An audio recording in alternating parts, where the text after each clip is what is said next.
بسم الله الرحمن الرحيم. السلام عليكم ورحمة الله تعالى وبركاته. كلنتي وعنا ونكسن داوديال halkan waa Ras Media. fadlan hadii aad nagu cusub tahay subscribe, share, like iyo comment-gana waa dhiirigelinteena. had iyo goor waxaan idin soo gudbinaa qodobo aan isleenahay daawadayaashiin waa ay xiisanayaan.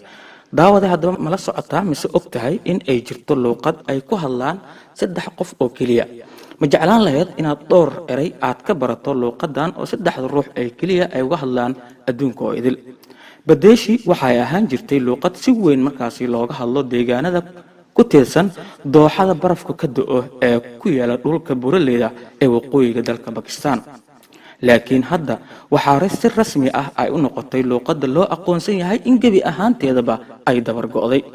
hay'adda lagu magacaabo Ethnologue oo iyadu diiwaan gelisa luuqadaha looga hadlo caalamka oo idil ayaa waxa ay sheegtay inaysan la kulmin dad yaqaano oo ku hadla afka ilaa saddex jiil oo la soo dhaafay ama ka badan.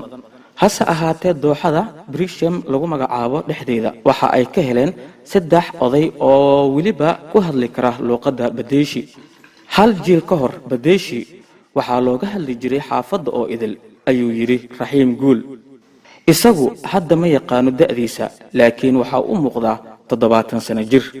70 sano jirkaas oo hadlaya waxa uu leeyahay markii dambe waxa aan deegaanka keenay haween kuwaas oo ka soo jeeda deegaano kale oo aan ka soo guursanay. waxa ay haweenkaas ay ku hadlayeen luuqadda loo yaqaano Tarawali. caruurtii ay dhaleen waxa ay markaasi barteen afka hooyooyinkooda.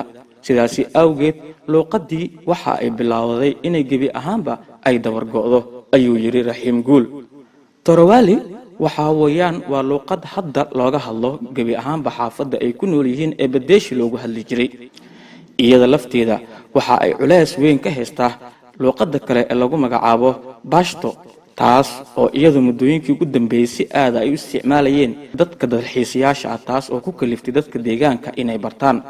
hadda caruurteena iyo caruurta ay sii dhaleen waxa ay ku hadlaan Tarawali.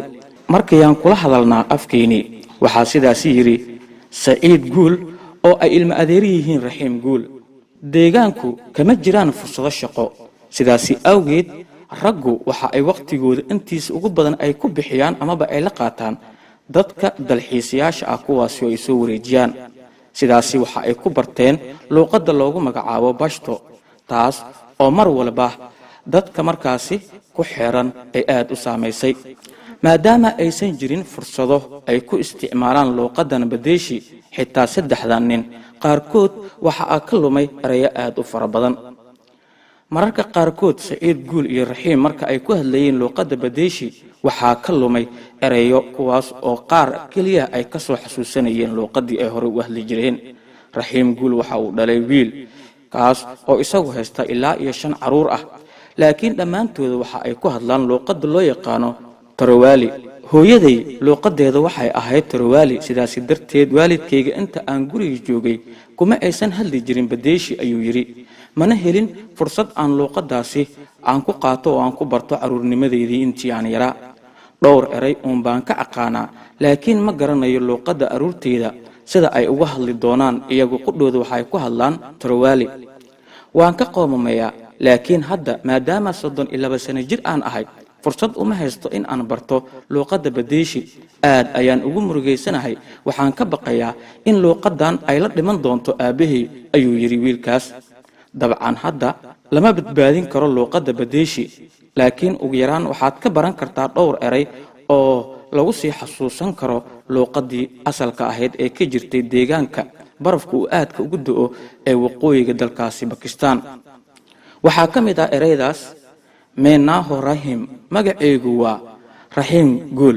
Meenaho badeeshi jibeesi asa, waxaan ku hadlayaa luuqadda badeeshi. Then halkee keeti, sidaa tahay may gooti qeeti, waan cunteeyey ishu kale them kam ithi, barafka ma da'i doono sanadkan, iyo kelmado kale oo intaasi ka sii badan.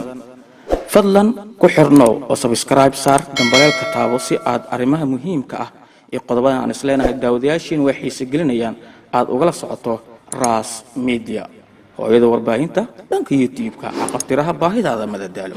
Ras Media.